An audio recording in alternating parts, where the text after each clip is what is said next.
Oke, gua tahu banget kok kalau misalnya gua telat banget buat nge-review film ini, bahkan udah sebulan lebih dari awal perilisannya gitu ya. Cuman ya gue bener-bener hampir nggak ada waktu sama sekali karena gua kuliah dan banyak tugas, tapi tetap aja kali ini gua bakalan review film No Other Choice. 그 두 분이 사라지셨어요.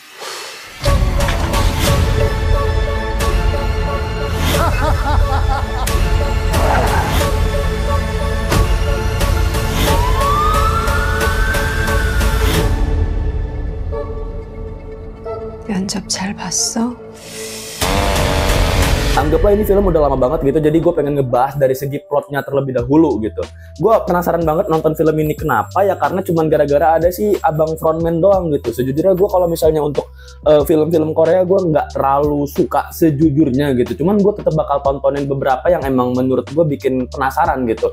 Nah kalau kali ini gue penasaran cuman karena aktornya doang, karena memang aktor itu sepengaruh itu untuk memerankan sebuah film. Makanya kalau misalnya kalian lihat ya, ini agak sedikit keluar konteks. Kayak misal anggaplah Robert Downey Jr. gitu kan, karena dia udah terkenal lewat Marvel, makanya banyak PH-PH film lain atau sutradara film-film lainnya gitu yang di luar dari Marvel Cinematic Universe pengen pakai dia. Kenapa? Karena ya nama RDJ emang udah sebagus itu gitu loh, makanya mereka pakai. Nah untuk kali ini bahkan gue nggak tahu nama aslinya si frontman ini siapa gitu kan, makanya dipakai untuk film ini. Dan gue ya pengen gitu ngelihat actingnya dia, pengen ngelihat gimana dia ada di film ini gitu. Oke, balik lagi ke perihal utama, gue pengen bahas dari segi plotnya terlebih dahulu. Film ini kan menceritakan pemeran utamanya si Lee Byung Hun sebagai Yo Mansu atau Mansu, yaitu yang abang frontman-nya itu, yang juga disebut sebagai frontman oleh reviewer ya kayak gua ini, dan Son Ye Jin ini sebagai istrinya.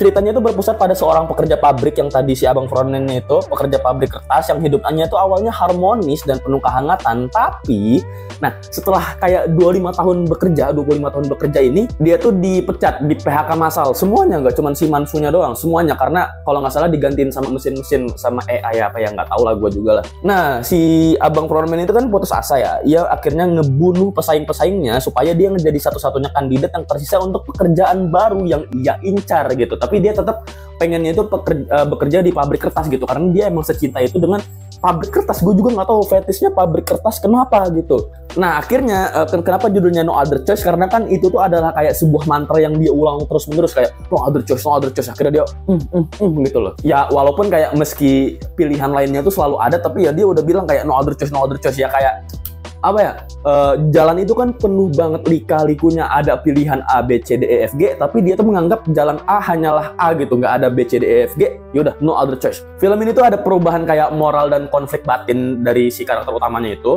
tentang si abang frontman yang awalnya manusia biasa berubah menjadi dalam tanda kutip iblis, tapi dia tuh berubah karena dia cuman kayak terdesak doang, bukan karena dia tuh sebuah psikopat gitu, bukan karena dia seseorang yang psikopat. Makanya kan film ini tuh kayak ada tema kritik sosial ya, tentang kapitalisme, tentang eksploitasi alam gitu, terus kayak kritik AI yang menggantikan manusia, terus juga kayak ada kehilangan solidaritas, ada juga tema kritik sosialnya gitu. Karena gue ya maksudnya karena ada tema kritik dan sosialnya itu, menurut gue film ini complicated banget jadinya. Nah terus kalau misalnya ngomongin dari segi genrenya, ini kan genre thriller tapi dengan komedi yang gelap ya. Di dalam film ini kalau misalnya kalian lihat juga ada adegan-adegan komedinya, tapi dark comedy gitu, yang dimana bikin penonton ketawa tetap, tapi ya gelap gitu. Bukan dark comedy yang maksudnya kayak tangan buntung ya, bukan dark jokes lah, bukan dark jokesnya orang-orang Indo lah. Dark comedy yang di sini tuh memang lebih terstruktur gitu. Bukan, jangan anggap kalian buka IG, buka TikTok terus nemuin dark jokes, bukan kayak gitu yang dimaksud dark jokes yang dalam video ini, dalam film ini maksudnya. Kalau misalnya bagi orang-orang kebanyakan dari segi plot, katanya film ini tuh lebih bagus daripada film Parasite, yaitu terus juga lebih absolut cinema katanya. Cuman kalau menurut gue pribadi, ya nanti gue bakal bahas di akhir. Nah kali ini gue pengen ngebahas dari segi visualnya terlebih dahulu. Kalian sadar gak sih kalau misalnya dari awal film grading colornya itu tuh hangat banget, dia warm banget, orange gitu, kelihatan ya kayak gini lah sekarang ini kan orange ya. Cuman seiring berjalannya waktu, akhirnya gradingannya ini berubah menjadi warna biru di akhir-akhirnya. Kenapa demikian? Ya karena film ini tuh punya perubahan pesan moral gitu, yang awalnya si frontman-nya ini adalah manusia biasa, terus di akhir dia berubah jadi iblis gitu kan. Makanya kan kalau misalnya kalian memperhatikan visual color grading ya, kalau misalnya warnanya warm atau hangat kayak orange kayak gini, itu tuh berarti ya tonnya hangat gitu lah. Kita ngeliatnya kayak oke, ini suasana kayak romantis kan, romantis biasanya tonnya warnanya hangat, kalau nggak colorful gitu kan. Nah kalau misalnya kalian ngeliat yang color gradingnya kayak lebih biru, lebih dark gitu, lebih dingin, itu tuh kan biasanya kayak di film-film action, thriller, horror gitu loh. Nah makanya gila coy, gue sebenarnya pengen bikin film yang kayak gitu juga gitu loh, yang dari awal gradingannya itu seperti ini, di akhir belum menjadi seperti ini. Gue nggak tahu gitu loh apakah boleh atau enggak. Cuman kalau misalnya dari guru-guru film yang udah gue lihat selama ini gitu ya, biasanya color gradingan tuh katanya nggak boleh juga. Makanya gue tuh bingung banget kayak sama standar produksian film Indonesia tuh aneh gitu loh. Padahal film itu adalah sebuah hal yang menurut gue luas banget, bisa diotak-atik dari segi coloringnya.